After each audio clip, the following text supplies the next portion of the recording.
Hello.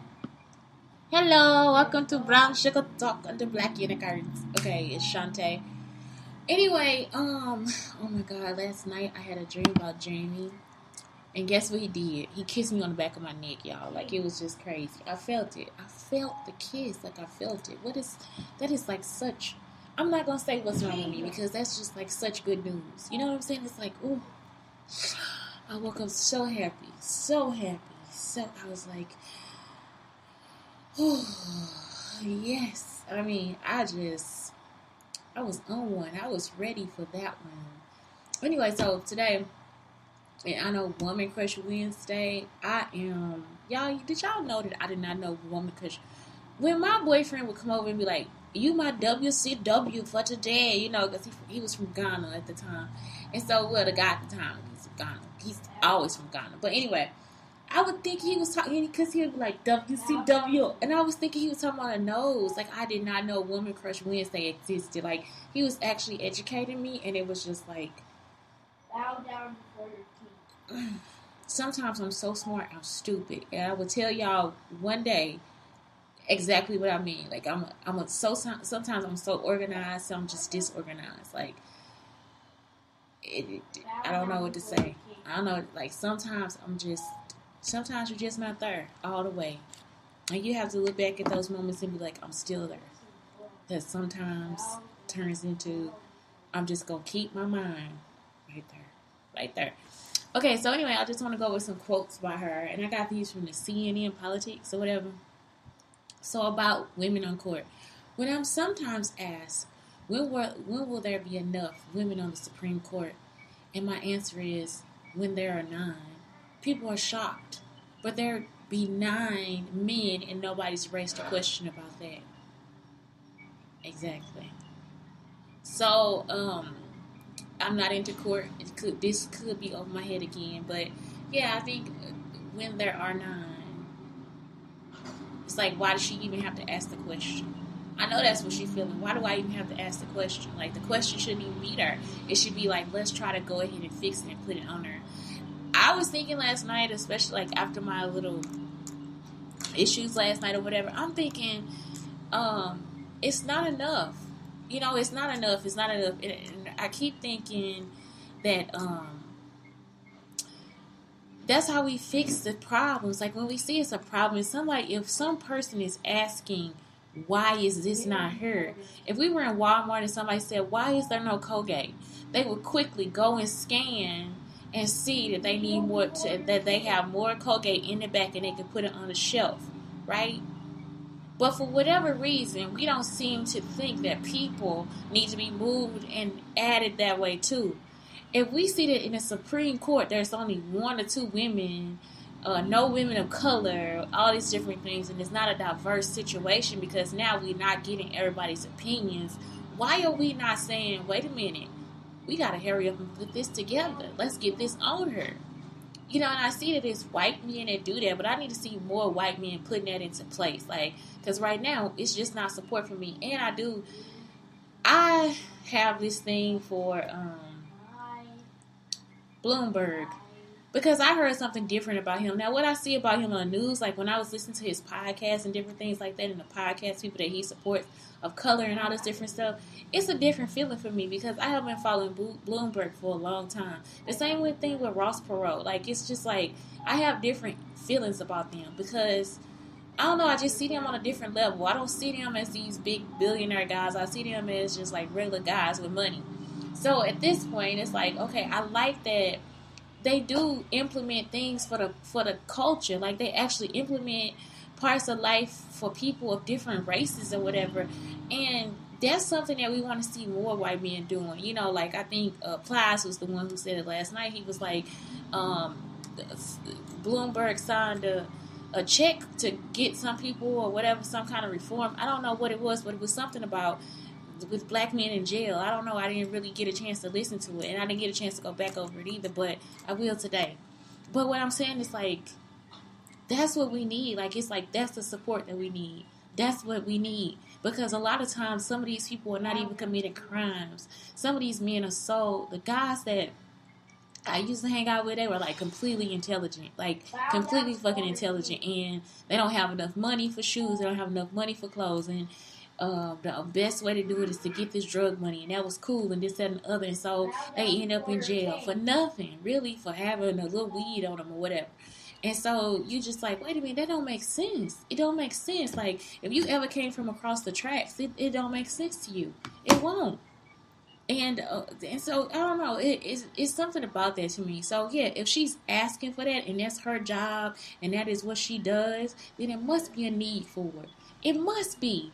It gotta be a need for it. If black people are out here protesting and asking you all this different stuff, did you see what they did in Kentucky? So all this stuff about Breonna Taylor, they actually boarded up the city and closed the city down. For what reason? Because they know that they're going to come back and say that this person doesn't need to go to jail or that this person isn't at fault for it. Or I think they even locked up the wrong person. Like they locked up somebody and not the people that actually did the shooting. So it's like we need to start to like really look at these things and like, no, I mean, I don't know who's right, I don't know who's wrong, but at the same time, why board up the city? Because they already know what the verdict is going to be. They already know what the comeback is going to be. So they think that it's going to be a big protest or whatever. And I think that these people should just stay. I wouldn't even do that. I would just get as much evidence in the situation as I could and move on. Because, not to say, no, don't move on. Not like that. That's not what I'm saying. I'm saying the protesting, I feel like it's still not getting anywhere. I feel like, yeah, it puts people in a perspective of, I can go loot, I can go do this, I can go do that. But at the same time, it's still not, what's the impact? What is the impact? What is the impact? And I'm like, why don't we have more court cases or whatever against all these situations and these people? Because this right here is too much. It's too much. It has to be negligence. It could be like what other laws can we look at to see if we can get her? I don't know anything about being a lawyer, y'all. I'm serious. I don't, but I wish we could find a way to just like kind of figure out how do we get these things back in the court. Like, how do we get it back in the court? And how do we get it against the judge or whatever? That's what I was thinking. My biggest thing is that our biggest issue is on Capitol Hill. It's not anywhere else. The people that we are actually fighting against as a group of people is Capitol Hill. It's so much age and antiquity and like all this, and that's where the systematic racism is too. It's like when we think about the snake, you want to cut the snake's head off. That's where the head is. So it's like we out here telling white people don't, because I would be confused too. Like how, my grandmama did this, like, so what do I do now? I would actually, as a human being, I would be confused too. I'd be like, how do I stop this? I have done everything I can. And so you just keep thinking, what the fuck do I do to stop this? How do I stop this person from being discriminated against? I know Rasan Patterson put something on his page where he was like, no, Farrah Gay or Farrah Gray or something like that. And they were saying, well, if race isn't an issue, take it off the application. That's true, take it off the application. Because I've seen white hoarders and like the most nastiest thing I have seen is a white person's house. I'm sorry to say, or a person, what I'm saying? It's like, that's the nastiest thing I have ever seen in my life. Like, seriously. And then I have seen a person actually try to decay my own home. Like, break everything down. And it's like, I don't want to do that. Also, hold on, y'all. I want to knit today. I got, like, new yarn and whatever. But I want to knit on this podcast. So, yeah, that's what I was thinking. It's like, our biggest issue is actually Capitol Hill. It has nothing to do with anything else. We are the smallest issue in that situation. We are, even though we can change our communities and stuff, it's just when we come across things where it's like, that is just so unfair. We have to start to question, where did it come from? Where is its origin? What can I do to change it or whatever? So yeah, I really, this woman Ruth, I'm just like, I hear about everything she's done and it's like, Shante, why were you not everywhere she was? I would have been a groupie. I'm not joking. I would have actually been a groupie. They have never been about men on court. They have never been a 13-year-old girl. After her male colleagues appeared indifferent about a girl's strip search by school administrators. Y'all know how I feel about that. You don't do that. That's just something you don't do. women, it's so many times that we, like, men feel like they can come into our space. And that was something I was starting to teach inside the classroom. You cannot come into my space. As a child, you cannot come into my space and grab things. You cannot, you have to teach that now, because then they start to think that they have the authority to take that, or they have the authority to move into your space, and they don't. Your space is your space. It doesn't matter how quiet you are. It doesn't matter how introverted you are. It doesn't matter how not aggressive you are. They don't have the right to be in your space. If you said no, that person does not have the right to be in your space, especially even strip searching you or anything like that. Like even with the TSA coming in, why did the government feel like that was okay for them to search our bodies and all this different stuff, especially when now they have the data, they not finding anything about that, because it was all a hoax in the first place. I need to get me the news.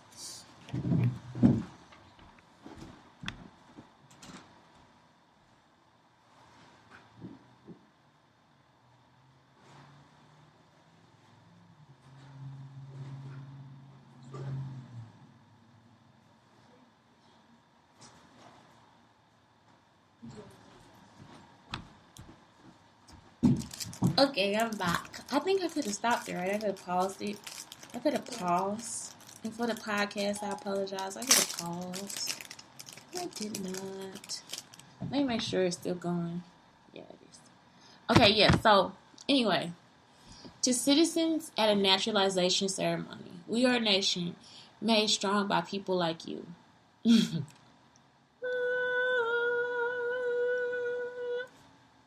If we all decide to do what these people say and go back somewhere else, or lock away ourselves, I thought about that too last night. I was like, what if we just all kept our style to ourselves and just kept it inside our homes? All the colors and the magic that we bring. What would happen? You know what I'm saying? Like, how would other people feel about that? If we just kept our own styles inside our home. 4, 5. So, I don't know. I thought about, man, that's a good reason why people wear hijabs. 1, 2, 3, 4, 5, 6, 7, 8. Because 9, 10. So, yeah, it's like, I think these feel so good to me. But, yeah, I think it's a good way for us to start to look at, like, why people wear hijabs and stuff, or why it's important to, like, just discern yourself like that. I could see why a woman would want to. Because it feels like people steal. They steal the grace and the confidence that you have inside of your clothes and different things like that. And me, I do. I like a little secret in my house. I like that, especially since they've been going through and thinking that I am theirs and they are mine and all this different stuff and they belong in my home in some kind of way.